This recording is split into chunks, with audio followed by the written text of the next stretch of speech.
This is Karen with NewClevelandRadio.net, and it is time for How to Super Age with Elise Marie Collins. But before we get started, a little surprise for Elise. She is going to be starting her second year here on New Cleveland Radio, and we have had amazing results with her podcast. It is growing by leaps and bounds. I'm really excited to share that with you. I also found out we've been picked up by 4 other streaming podcast groups. So expect even better things in 2022. But this morning, I picked up something and it's called, how do you like it? Super Ager. And living here in the northeast part of Ohio, it's cloudy, it's rainy, luckily no snow yet, and cold, and I don't like winter. And I was just feeling like, like maybe I was 118 years old. I mean, I just felt all decrepit. But I opened it up and it says, get out into nature. And that is one way to super age. So anybody who's out there who hasn't bought the book yet, go out to Amazon and buy it. Go to page 183 at the bottom. As soon as I saw that, I went outside in the cold, okay? But it invigorated me. So thank you for all the wonderful tips that you have in this book. And thank you for bringing on terrific guests, because you have another one today, Elise. I do. And thank you so much for that inspiration. Our guest today is similarly inspiring. I wrote Super Ager, so you could literally flip around, because sometimes I'm ADD and I don't like reading from cover to cover. So I like to open a book and get something out of it if I don't have time to sit down and read for, 20, 30 minutes. But our guest today is chock full of inspiration, transformation. I'm getting over a little cold. So if you hear my voice, it's a bit off, but I'm here.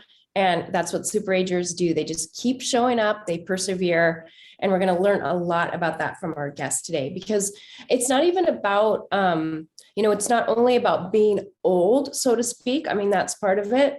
We're lucky if we make it to an older age. And I met Guy on the Daily Mindset Book Club, and we've talked a lot about all kinds of inspiring things. And we've been talking recently about your why, and he's going to tell us a little bit about that. But before I go any further, I'm going to read his bio, or just give you a little bit of snippets of his bio. He's very active on Clubhouse. If you're on Clubhouse, you can join him at Guy Jazzy. And he's a podcaster and strategic interventionist. He's a life coach, empowering fathers, strengthening families, and transforming lives. He's a daily podcast host with the Morning Coffee, and he calls himself the motivator. He is a motivator. He is always filled with uplifting information. Like, he's one of those people, I just want to be around him. So I'm so excited that he's finally on the podcast. His daily morning coffee is on Spotify, Anchor FM, and Google Podcast. And now on Clubhouse, he's moderating the new MIT, which is motivation, inspiration, and transformation. He's an author, he's a speaker, he's an entrepreneur. I mean, I can't even go on all the things he did. Like, I have some questions too. I'm going to hold up his books because I'm loving his books. The Facts of Life. It's another one of those short books, but it's filled with great, inspiring stories. And he loves acronyms, which are so great because they help us. Just like, turning to a page and finding out about nature, his acronyms help us get through those little bumps in the road, or those big bumps, those big humps in the road, with his motivational, like MIT, the new MIT. And then he has another hip hop proverbs, which I love too, because I love hip hop, and it's got it breaks down all kinds of lyrics. So it's another book you can just turn to and find bits of inspiration in there for anything. It's got so much in there. And it's great for, like, I'm going to give it to my son because we both love hip hop. And, you know, especially for younger people, they don't want to have corny inspiration. They want something straight shooting. So hip hop Proverbs is for that person.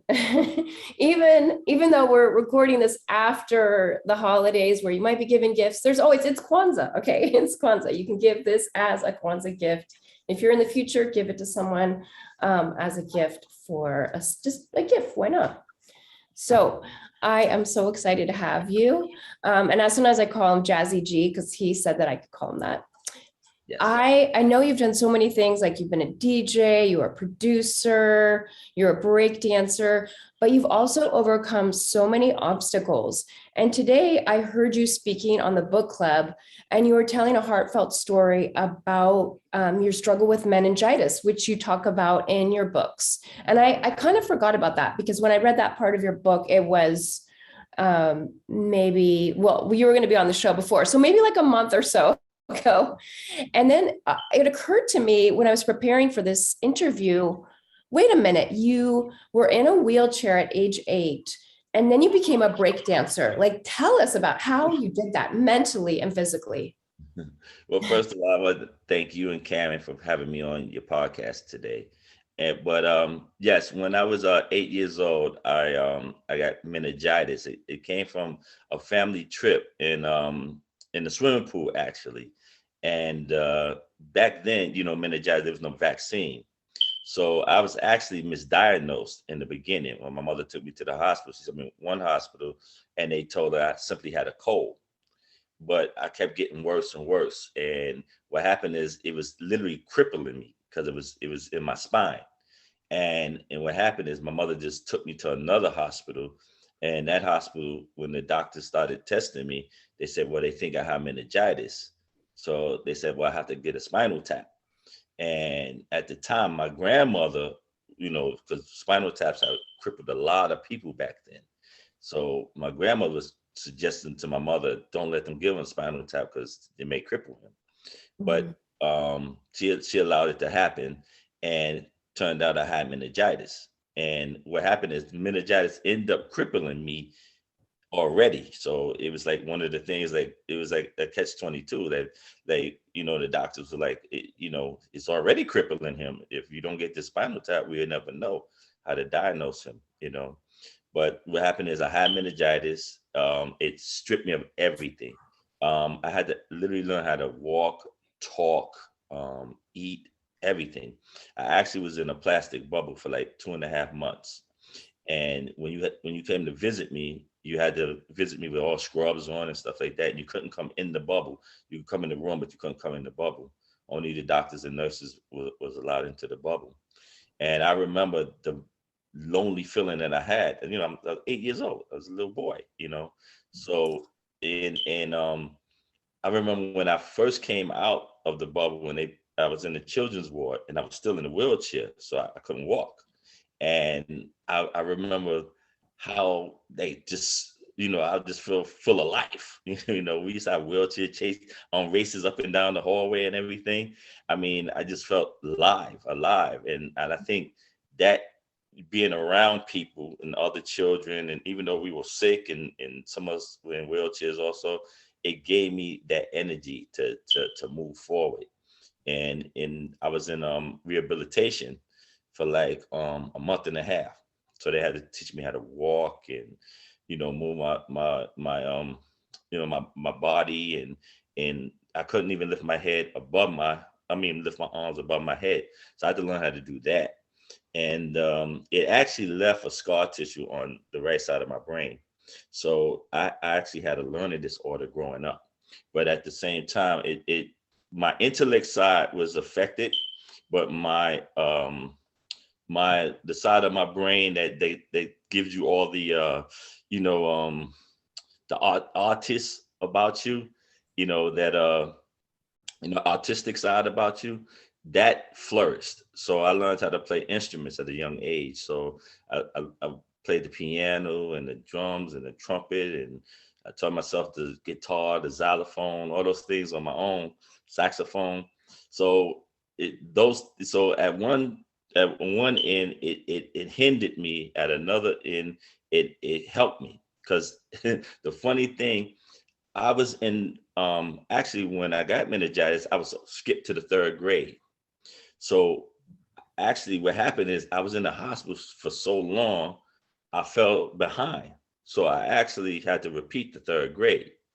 But it was no big deal because I was already a grade ahead. So what happened to me though, I still was falling behind slowly. So I had to repeat the fifth grade. You know what I'm saying? But being that I was in private school compared to public school, where public school would probably just have me fall through the cracks, private school is different. So you have all this one-on-one and help and extra help and all kind of things. So I didn't fall, but so far behind. So by the time I reached the eighth grade, I was caught up, you know. But that taught me the determination that I have today. It also gave me that inspiration that I have, that thing that I love to motivate people and inspire people and help them to move on and transform. It's like because I almost died. So Mm. from that near death experience, it's like I have a lot to live for. And I just love sharing with people a lot to live for. In the beginning, I thought I was supposed to be a preacher.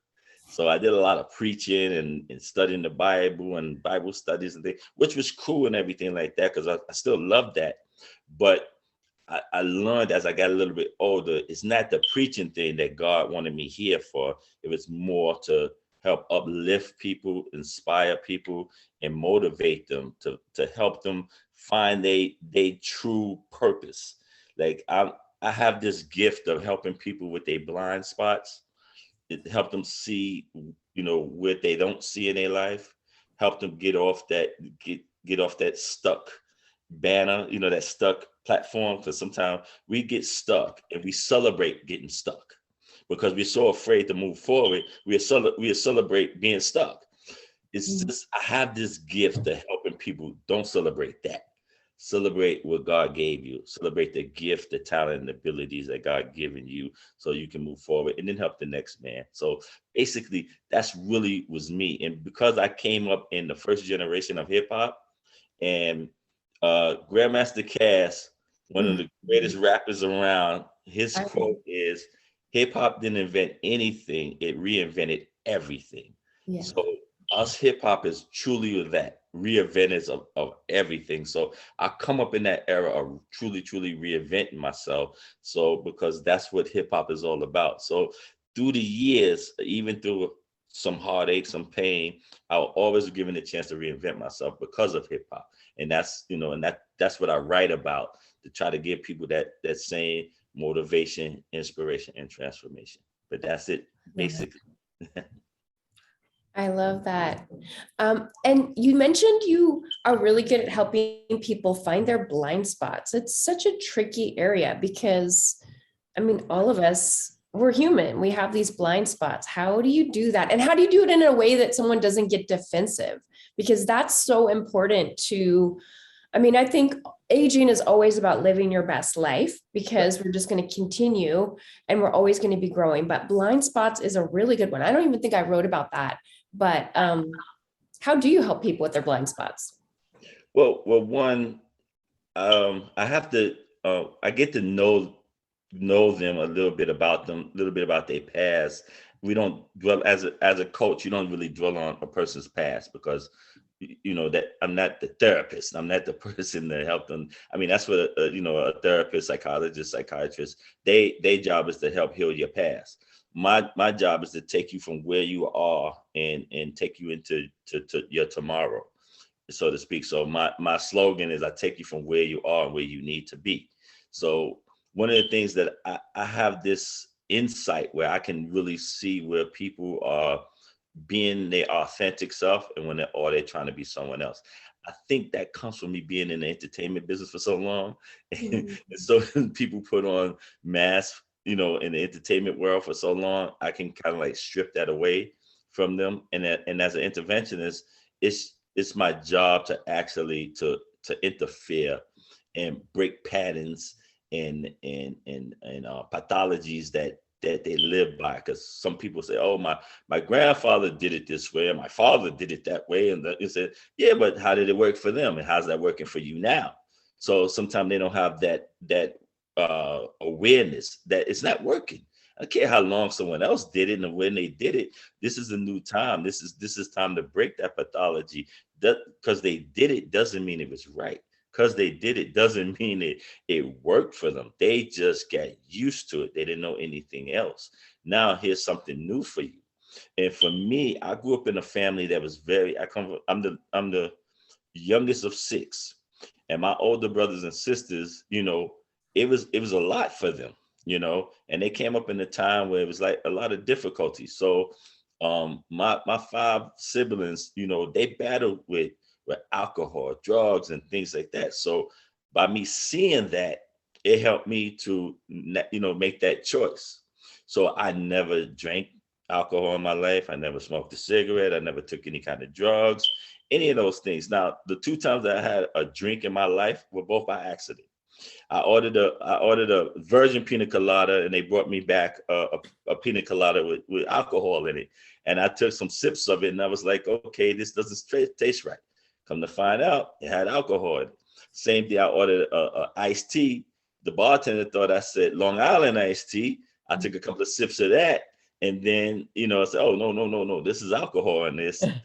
I don't drink. So that's the only 2 times I ever had any kind of alcohol in my system.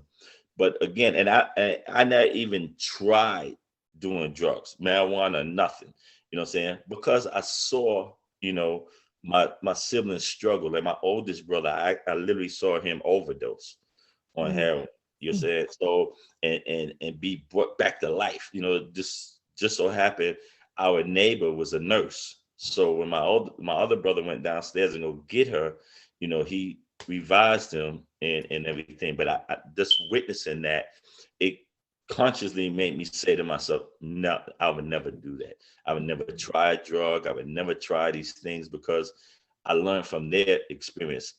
The funny thing, on the book Clubhouse, we're reading a book called Finding Your Why.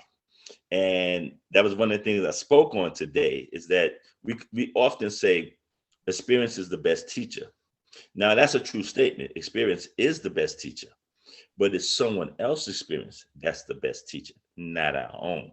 So what happens is that we can't come to realization that our own experience is not the best teacher. It's traumatization. And so what happen is that we get so fixed on being traumatized from our childhood, we accept it. Like even when I spoke on it today, Elise, someone came on, I think it was Moji, I can't remember who, but they came on and said, oh, I kind of pushed back a little bit.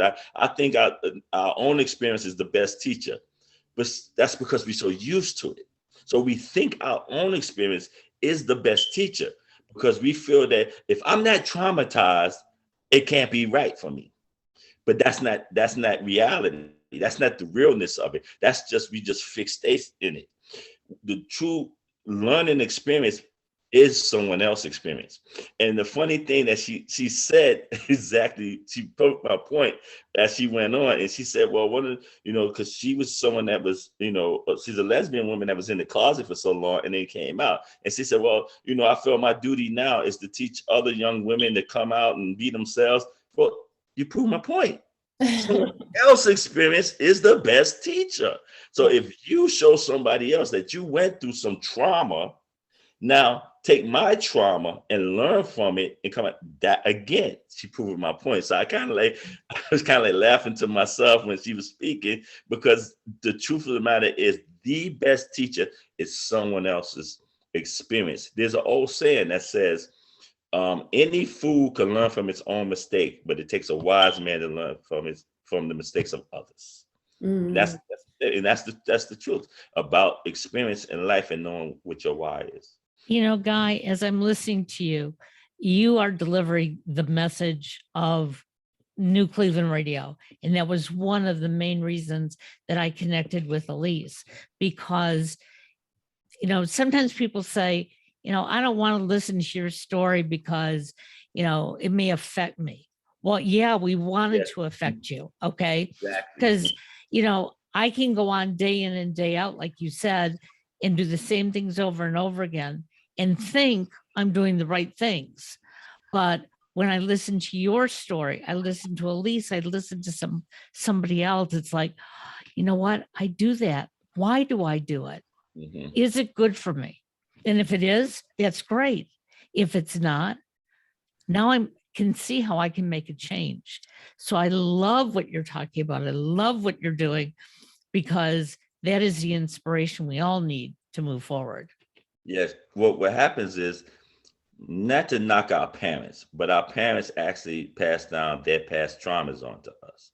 And that's one of the reasons why we think we need our own trauma to understand something. I remember when my niece, one of my oldest nieces, when she got pregnant as a teenager. Now my sister had her as a teenager. And I remember them having this conversation, and my sister was trying to get her to understand, you know, you're going in the wrong path, you're going the wrong direction in life. You need to, you know, you're in love with this boy and everything like that, but you need to come to your senses. Been there, done that. And I remember my niece saying to my sister, I need to learn from my own, I need to learn for myself. And then my mother said to my niece, she said, well, you're not learning from yourself. Your mother had you as a teenager. Now you're about to have a child as a teenager. That's actually your mother's experience. You are literally having your mother's experience, not your own. It's learning for yourself as having your own experience that your parents never experienced. That's learning for yourself, not doing what they did and learn the same thing. It's just like the story that I always tell, and Cecil actually repeated it today. It is with the two brothers, that one was a drunken bum, the other one was a rich businessman. And they asked the drunken bum brother, well, why are you a drunken bum? He said, because my father was a drunken bum. And they asked his brother, you know, the rich businessman, well, why are you a rich businessman? What made you this rich businessman? He said, because my father was a drunken bum. So they both, you know, had the same father, same upbringing, but both choose to have a different path in life. One chose to have the same experience as his father. The other one chose to learn from his father's experience and choose a different route. So it becomes because of and in spite of. And one of the things that I did in my life was, instead of having the same trauma as my brothers and sisters had because of our parents, I chose to go the opposite route. So my life became in spite of, and their lives became because of. And so it was to break the patterns in the pathology that was going on in our family, that the things that was holding us back, those demons that we were fighting over and over again, such as, you know, alcohol and drug abuse and teenage pregnancy and all those things. So I literally took it on my shoulder to break that pathology in the family and show them a different way. So show them a different way of living, a different way of doing things. And you know, I kind of pat myself on the shoulder, because plenty of family members have taken that route and that route. And I have to thank wholeheartedly, 3 men came into my life strategically when I needed these men to be those mentors for me, because my brothers and my uncles were not great role models. Not to say they were bad people, they just wasn't good role models, and they wasn't good role models for me. But my Bible teacher, my 8th grade teacher, and my JV basketball coach, those 3 men came into my life strategically when I was a young boy growing up into a young man, that actually took that leadership role of taking me under their wing, and it helped me to see a different side of things.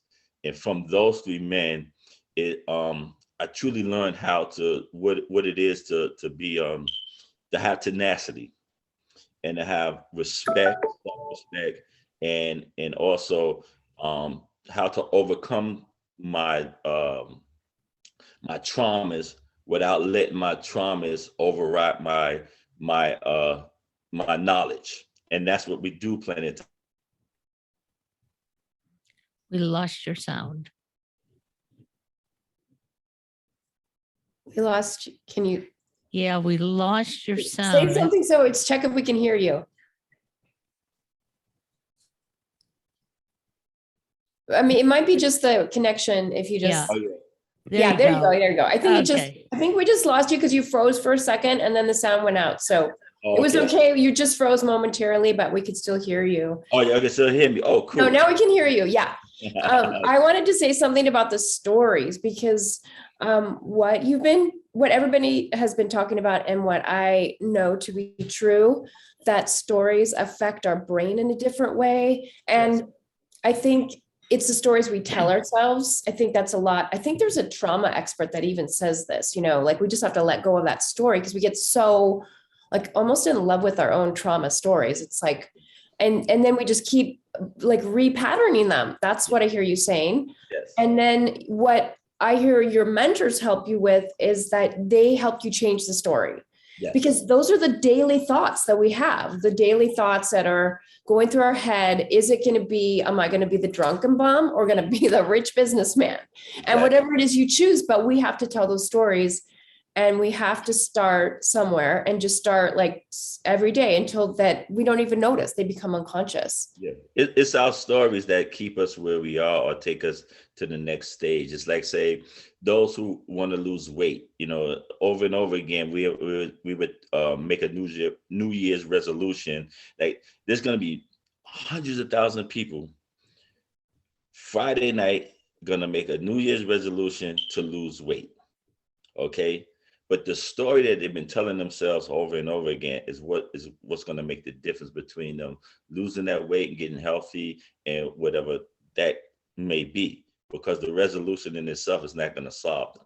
Right. So what it is that it's like those who tell themselves, well, oh, I'm fat because I'm big boned and I have a slow metabolism. So now you tell yourself that story, but that's not why you're fat. You're not fat because you're big boned and you have a slow metabolism. One, they have foods out there that speed up your metabolism. That's one. The other thing is that I never seen a fat skeleton. So that big bone theory really should go out the window. So, but again, that's the story they've been telling themselves over and over again. But instead of being truthful with themselves, finding the why, in the book that we're reading in the book club, in Finding Your Why, the author actually points out that people are very vague with their story. They're very vague with their reasoning. They're very vague with their why. And when you're very vague, even dealing with your partner or anyone like that, you're not gonna get down to the reasoning for anything to happen or anything to push you forward. That's why some people think motivation doesn't work, because they don't go deep with their motivation. Like I explained in the Facts of Life, Faith, Action, Change, Truth, and Service. If you want to know what you want to do in life, there's 3 questions you can ask yourself. And these are simple 3 questions you ask yourself. One is, what do I like to do? 2, what would I do for free? 3, what comes easy to me but hard to others? Now, if you answer those questions vaguely, you will never get the answer. You will never get to your true self. Now, if you answer those questions deeply and go deep with it, where it's so deep, it might even cut you, you'll find your answers. Then you'll find your purpose, and then you'll know what direction to go into. Most people want to find out, how do I do that? How do I do that? How do I do that? Before they even find their why. The how is not going to matter if you never find your why. People will learn how you do this, how you do that forever. But if you don't find the why you're doing it, the reason why it's there, the reason why you went through the struggle, the reason why you went through the childhood trauma, if you don't find that why behind it, you will never find the how to make it better, or the how to build on it, because everything is a building or destroy. We do that all the time. Buildings go up, buildings come down. We do that as human beings all the time. That's part of our nature, is to build and then destroy. Doesn't mean that it has to be destructive, but you know what I'm saying, there's buildings that don't need to be up anymore, so it has to come down. That doesn't mean it's being destructive. You're being destructive just tearing down a building, but that building doesn't need to be there anymore. That building was probably built in 1902. It has no purpose anymore, so now it has to be destroyed. But that's just human nature. We build and we destroy. You build up what's good in you, you can destroy what's bad in you. It's just like, it's just like now we're in a time where we learn that we have to pivot everything that we do, because the whole country was shut down, March of 2020. So the entire world was shut down. So what we had to do now, we had to pivot, right? Because now what was built up no longer is up. So now we have to pivot that, whatever has to be destroyed, be destroyed. What has to be built up, all over again, starting from 2020. That's just how it is. It's nowhere around that but to build. You know what I'm saying? So we have to learn from those. And then whatever past ills or mistakes that were made, from those mistakes or from those ills, you take those pages out of it, you take those lessons out of it, and then you create something greater. You know what I'm saying? It's just like a bodybuilder. Bodybuilders are big and strong. The reason why, because each time they pull on weights and things like that, they're tearing their muscles. They tear muscle tissue. So what happens is when they're in a relaxed state, the muscles build back up. So the muscles build back up even stronger. And it's the same thing without our state of emotion. It's the same way. Sometimes your heart has to break in order for your heart to mend. So, and if we don't allow that to happen, it'll never get stronger, because your heart is also a muscle. Same thing with your brain. You know what I'm saying? Sometimes, you go into brain overload, you got to relax that muscle, because now things are you know what I'm saying, it's broken down now. Shut it down and then build it back up. And that's a simple thing for us to do. It's hard because we have what is called the ego, and the ego is another story in itself. Mm-hmm, mm-hmm. I love what you said about purpose, and it really illustrates something I don't think I've explored or thought of as much about, because purpose is so important at any stage of life, but especially as we age, because we're all going to experience grief, loss, aches, pains. Our physical is deteriorating, but we have our spirit. We always have our spirit. So the details is what I heard, to really flesh out the details for your purpose. Is there anything else you can say about that? Because I think, sometimes we might just spend a minute deciding what our purpose is, but how, like, zeroing in on that, how would you help people to do that as a coach? Well, one of the things that I try to help people to see what comes natural to them, what counters their personality over their ego. Because as the ego is I have an acronym for ego. Ego is edge guard out.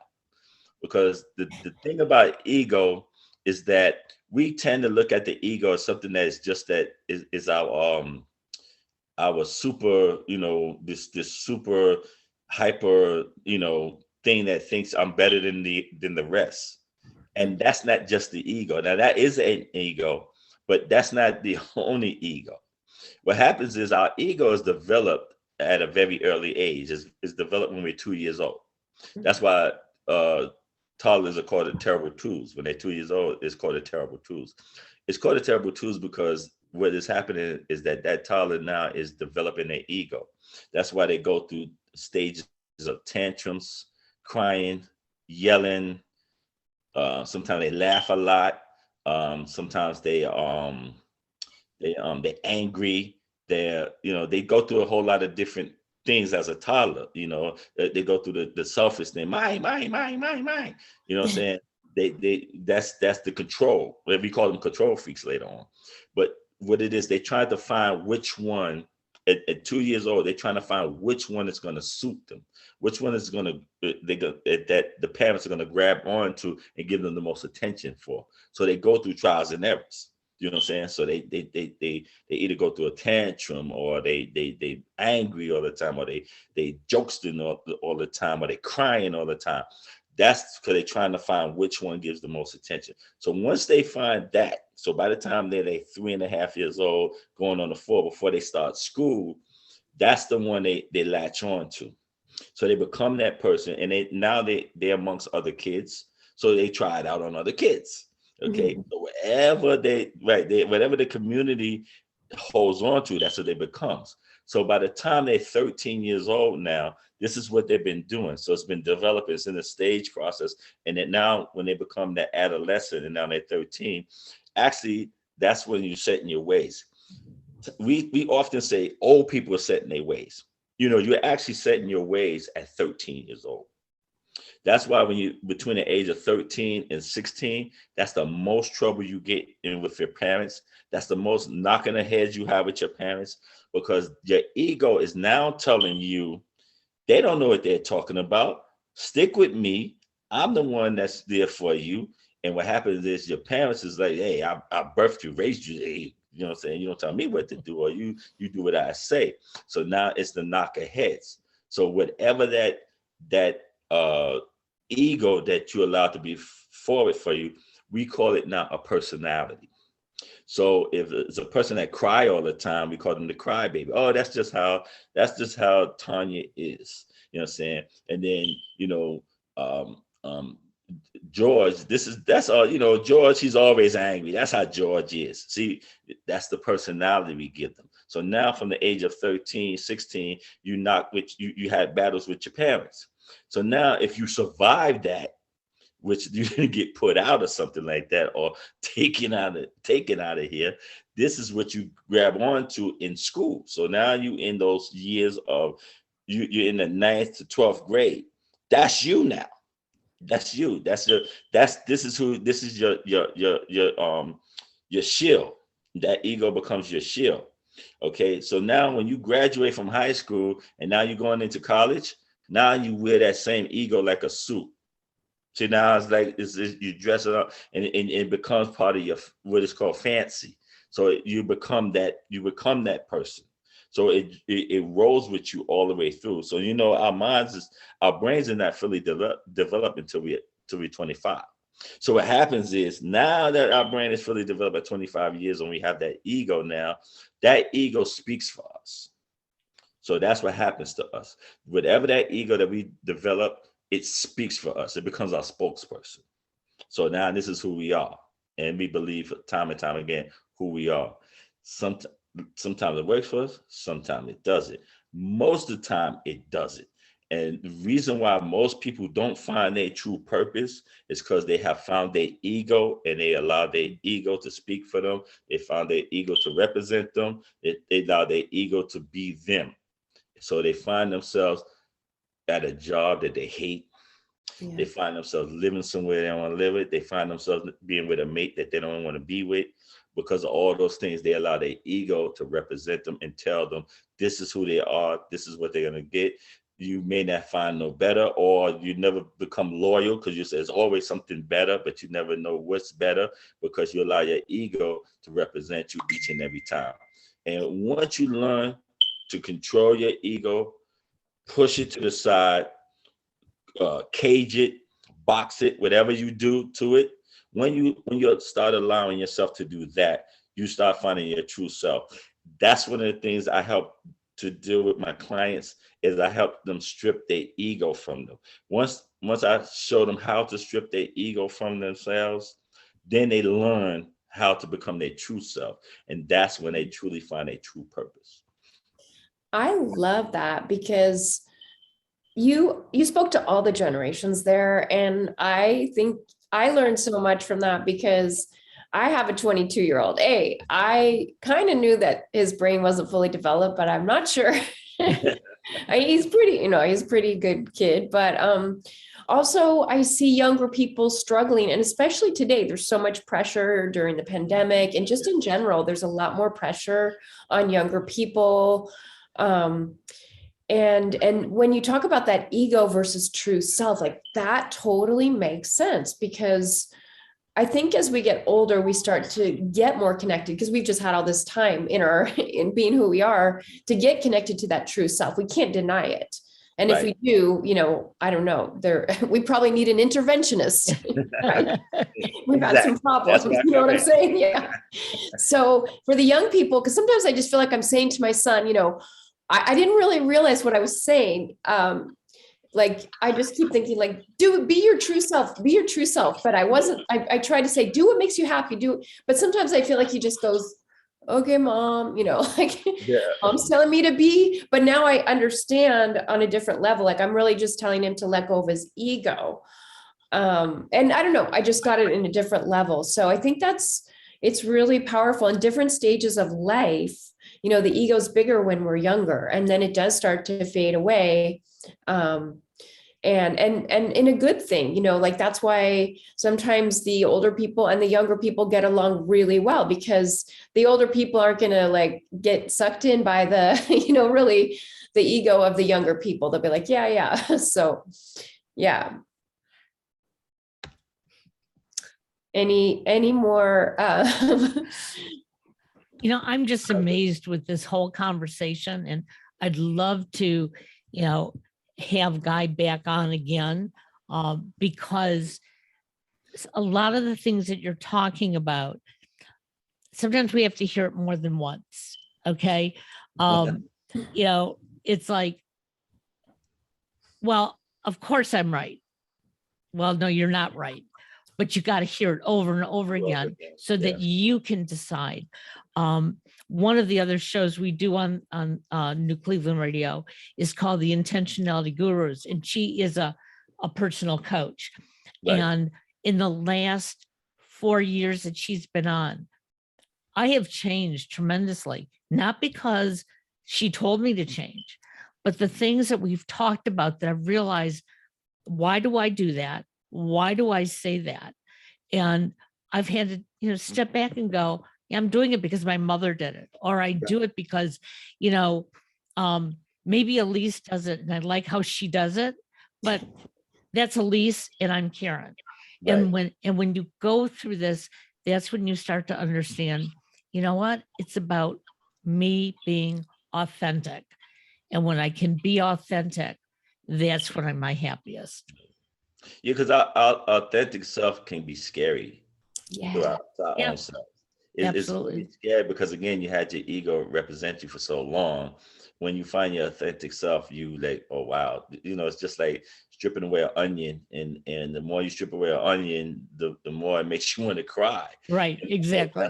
That's what happens, because it's just the same thing. You found your truth. And when you step into your truth, see, there's two factors about truth. Mm-hmm. One, the truth hurts. The other thing is that the truth will make you free. And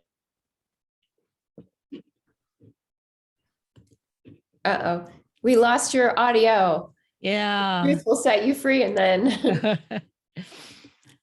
that is great technology with the storms coming from the west. So okay, there you are. Oh, okay. Oh, I was out. Okay. Yeah. You were out for just a minute. You said the truth will set you free, and then it went silent. We're like, yeah, the truth will make you free. I said the other thing about our ego is that our ego is developed at the age of 2 and by our parents. Our parents really is the reason why you develop your ego at that time, because what happens is that from the day that you're born up until 2 years is the most learning you're going to learn in your whole lifetime. So what happens is parents being parents want to teach you so much. Really, parents can't really teach you anything between the age of 1 and 2 years old. Okay. Now, what they can do is guide you through that process. So because you're an infant and you need. We lost you again. Yeah. Again, technology at its best. Yes. But I think the ego is, this is powerful. Okay, we just lost you again. So again, you lost me again. Again. Okay. You were saying about the ego is developed by the parents, and then right. And I was saying that because you learn the most you learn is between the day you're born and 2 years. So you learn that more than any time in your life. So what happens is your learning process is every millisecond. That's why. See, right now, we can't learn every millisecond right now anymore. But from the time you're 1 day to 2 years, you're learning every millisecond. That's more learning in that 2-year time than in a lifetime. So what happens is parents actually think they have to teach you. Parents don't have to teach a baby anything. You don't have to teach a baby anything. You just have to care for a baby. Okay. If you have a regular conversation around a baby, you know that baby will learn how to talk. You know what I'm saying? A baby will learn how, because if you notice, babies roll on their own, they crawl on their own. When they're ready to walk, they pick themselves up and they start to walk. We always make it a big deal. That's for us. When we say, come on, come to Papa, come on, walk, baby, come on. Yeah. Okay. See, what you just did there was develop the child's ego. You just started, well, not develop it. What you did, you gave it a stamp of approval of their ego. Because a baby don't need to be cheered on to walk. A baby don't even need to be encouraged to walk. When a baby's ready to walk, he would get up on something, hold himself up, balance himself, fall down. Okay, he's learning. That's every second of his life. He's learning. Okay, I'm learning how to balance. Falling is part of learning. That's why failing at something is part of learning. Okay, so even if you see someone else fall and pick themselves up, you can register. So a baby can literally see you pick yourself up and get up each time and go, okay, that looks flat. That looks great. Let me do that. That's what babies do. They learn constantly. We think we have to teach them, but we really don't. So that's where their ego comes from, us thinking we have to teach a baby. So sometimes we do hinder their learning because sometimes we slow them down. You know what I'm saying? Because we do the no, the don't, the that, because babies don't have fear. There's no fear in them. And you know what I'm saying? So only two fears they made to have, you know, in the baby would be the fear of being alone and the fear of falling. Okay, that's maybe the only two. But other than that, babies have no fear. There's no fear in the baby. So we may slow them down. Our intelligence level may slow a child down. But if you allow a child to be and from day 1 to 2 years old, and all you're doing is taking care of them, they'll develop into greatness if you allow them to. But we're the ones that hand them that ego because we want to feel good about ourselves. So we put our beliefs, our feelings, our, you know, all the things that we did or didn't do in life, we put it on to the child. And then that's where the child gets the ego from. And then whatever gives them that most attention, they use that, and they use that as it becomes a weapon after a while. Cool. We're going to have you back on again because there's just so many more questions I want to ask, so much more I want to talk about. I'll be glad to come back. I'll be so glad to come back. This is great. We would love it. Absolutely. Well, where can we find you, Guy? I'm going to hold up your book, one of your books one more time. Tell us, we can find you on Clubhouse. Where else can we find you? You can find me on Clubhouse. You can find me on Instagram, Facebook, LinkedIn, and it's all Guy Jazzy Rainey. You can find me at Guy Jazzy Rainey on Instagram, Facebook, LinkedIn, Twitter. My books are available on Amazon and just about every book outlet. You just tap in Guy Jazzy Rainey and both books will pop up. And on Amazon, if you got Nook, they're on Nook. I believe Facts of Life is on Nook. I'm not sure if Hip Hop Proverbs is on there, but if you type in my name, Guy Jazzy Rainey, my books will come up, and you can find that. I have a link tree.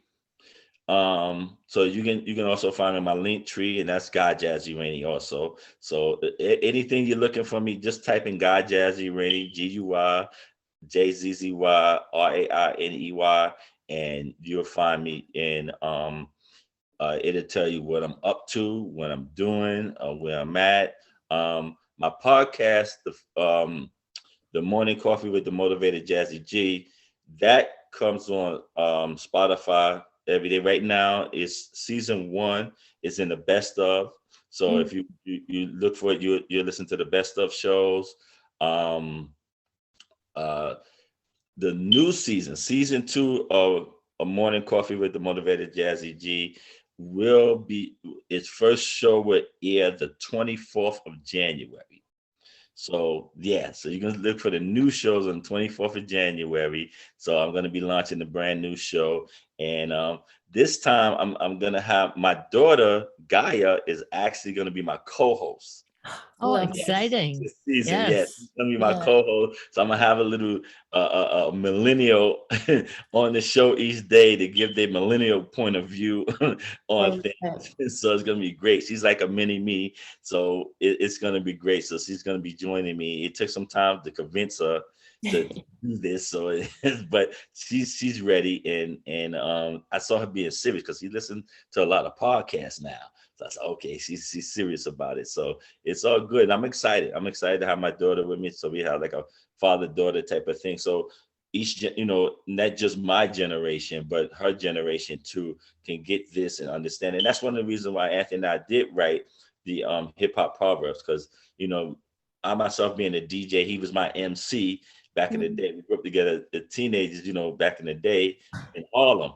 So what we did was took rappers' lyrics and then take my motivation and inspiration and transformation and put it to their lyrics and say, okay, this is what they're saying from a motivational standpoint, from an inspirational standpoint, from a transformational standpoint. And that's what the hip hop proverbs is all about. Just like the proverbs in Chinese proverbs or African proverbs or biblical proverbs, same thing. It takes that interpretation of mankind and give them something to go on. That's right. Yes. We have the Yoga Sutras too. Yeah. They're like proverbs. Yes. Yeah. Yes. They're like proverbs. They're it's weird. It's like sutras. They bring things together, but they're all, it's all every culture, Yes. So thank you so much. And I think we'll be having you on again in 2022. Yes. And I gotta bring you guys onto my show. So I'm gonna set that up too. So you guys gonna come on Morning Coffee with the Motivated Jazzy G, and you'll bring your wealth of knowledge and bring it to my audience. And I'm gonna be excited to just do that. But we'll stay in touch with all that and make it happen.